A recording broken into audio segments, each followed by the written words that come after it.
오늘 설교 제목은 참된 왕의 길, 겸손과 핍박 속에 나타난 하나님의 통치입니다. 사랑하는 성도 여러분, 오늘 우리는 마태복음 2장을 통해 예수 그리스도께서 이 땅에 태어나시자마자 그분께서 어떤 인생을 살게 되셨는지 살펴보고자 합니다. 이 장은 단순한 역사적 기록이나 동방박사 이야기, 헤롯의 악행에 그치지 않습니다.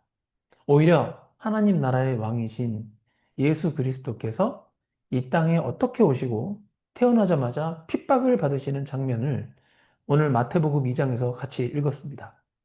그리고 그러한 핍박이 있을지라도 구약에서 예언된 말씀들을 하나하나 성취하시는 하나님의 섭리를 보여주는 깊은 신앙적인 교훈을 담고 있는 마태복음 2장입니다.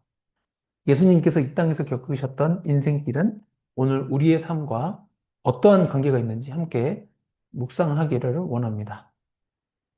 첫 번째 소주제입니다. 참된 왕의 길은 세상의 왕들과는 다르다. 다른 길을 간다는 거죠. 예수께서 태어나셨을 때 동방에서 온 박사들이 하는 말은 예루살렘에서 커다란 관심을 불러일으켰습니다. 같이 읽겠습니다. 유대인의 왕으로 나시니가 어디 계시냐? 우리가 동방에서 그의 별을 보고 그에게 경배하러 왔노라 하니 헤롯 왕과 온 예루살렘이 듣고 소동한지라. 네. 헤롯 왕뿐만 아니라 온 예루살렘이죠. 예. 예루살렘 일부 지역도 아니고 예루살렘 전체가 그 얘기를 듣고 소동했다고 나오기 때문입니다. 당시 유대인의 왕은 헤롯 왕인데 유대인의 왕이 태어났다고 하니까 자기가 왕인데 헤롯 왕 입장에서는 유대의 어떤 정치 권력자로서 아기 예수를 정치적 위협으로 여길 수밖에 없었던 것이죠. 동방 박사들이 유대인의 왕을 찾아 경배하러 온 사건으로 인해 헤롯 왕 외에도 온 예루살렘이 소동할 수밖에 없었던 것은 동방 박사들의 방문 목적이 그 유대인들에게는 구약 성경인 미가서 5장 2절의 예언을 성취하는 사건으로 비춰졌기 때문입니다. 미가서 5장 2절을 한번 같이 읽겠습니다. 베들레헴 에브라다야 너는 유다 족속 중에 작을지라도 이스라엘을 다스리는 자가 내게서 내게로 나올 것이라. 그의 근본은 상고의 영원에 있느니라. 그러니까 이게 세상이 아닌, 세상은 일시적이잖아요. 근데 이 세상이 아닌 영원에 있다고 했는데, 그래서 헤롯 왕이 모든 대제사장과 백성들의 서기관들을 모아서 그리스도의 탄생, 그리스도의 탄생이 예정된 장소가 어딘지 물었을 때, 그 백성들의 서기관과 서기관들과 대제사장이 말하기를 미가서 5장 2절, 즉 방금 읽었던 5장 2절에 따라서 베들레헴이라고 답했던 것입니다. 결국 헤롯 왕은 아기 예수를 죽이겠다는 진짜 의도를 섬기고 동방 박사들을 가만히 불러서 별이 나타난 때를 자세히 물으면서 아기를 찾거든 자신에게 알려달라고 부탁을 합니다. 네. 헤롯 왕은 아기 예수에게 경배하겠다고 동방 박사들에게 거짓말을 하죠. 동방 박사들은 사람이기 때문에 헤롯의 겉모양만 보고는 모르죠. 친절하니까. 헤롯 왕의 진짜 속마음을 알지 못했습니다. 마태복음 2장 9절에서 10절입니다. 같이 읽겠습니다.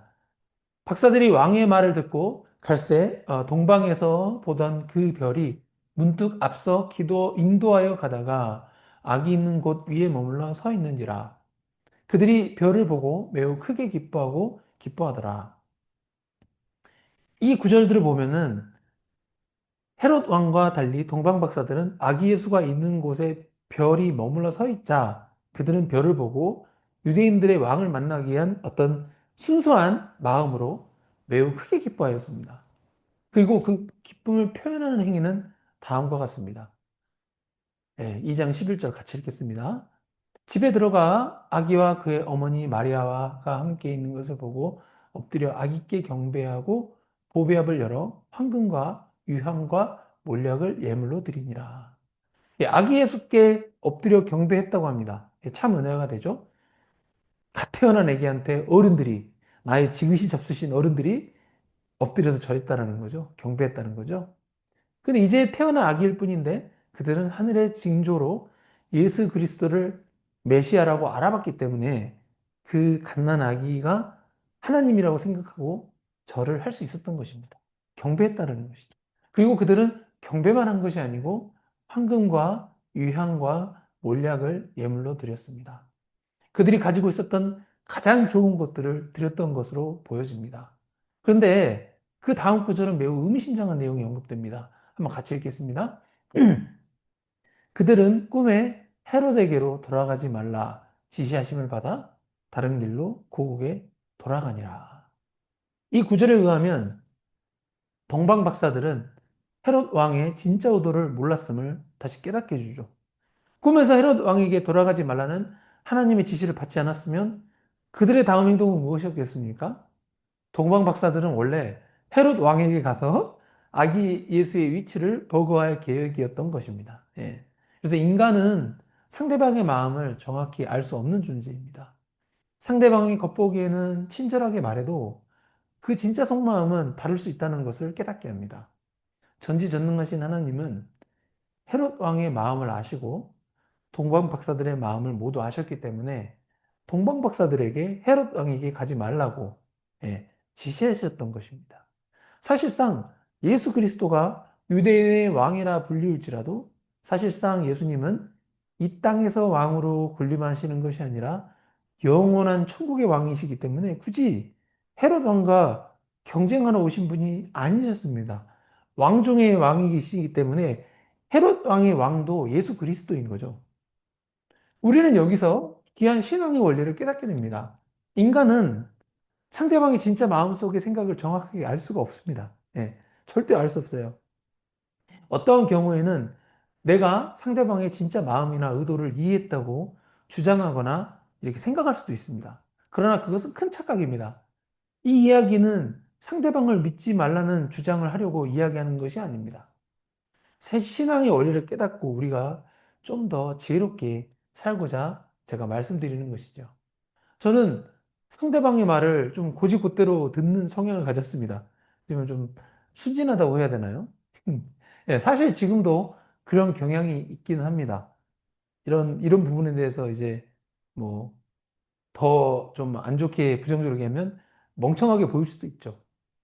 그러나 상대방이 친절하게 이야기할지라도 막상 일정 기간이 지나고 보면은 그 상대방의 친절이 진실된 친절이 아니었음을 깨달을 때가 되게 많았습니다. 예. 셀 수 없이 많아서 기억도 안 납니다.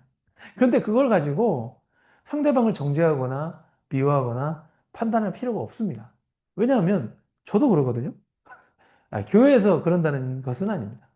교회는 하나님의 성전이라서 지혜로우면서도 제가 이제 이제 목회자가 돼야 되니까 아직 목사 연수 받기 전이니까 뭐 강도사지만 어찌됐건 이제 목사가 돼야 되는데 제가 교회 성도님들한테는 진실해야죠.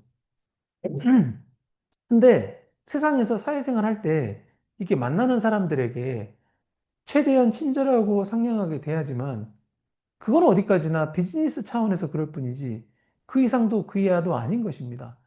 그분들의 뭐 그분들이 교회 다니는 것도 아니고 그분들의 목사도 아닌데 제가 그분들한테 계속 그렇게 할 수는 없잖아요. 네. 그것을 저도 20대 때나 30대 초반에는 잘 몰랐습니다.